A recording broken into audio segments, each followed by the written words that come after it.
Salu? Tama ba ako? Salu. So, yun ang, di ba, kasi yung U, wala tayo ganun letters, vowel sa Tagalog. Walang U. Kasi yung mga iba tao, sabi nila U. Tulad na sinabi niyo po kanina, salu. Hindi siya salu. Ay, paano? Pero yung U nyo, dapat... Salu? Salu? Yun! Dapat simple siya.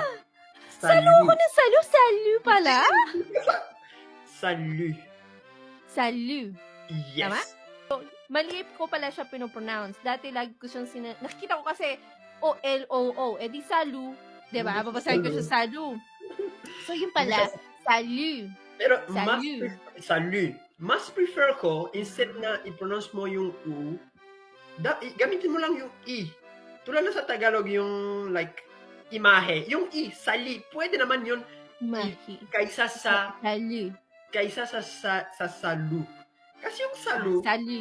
Salu. Tama? Salu. Like, yung avenue. Alam mo yung Avenue. Avenue. Oo. Yung avenue. Okay. Hindi siya avenue. Pero avenue. Avenue. Avenue. Okay, Yeah.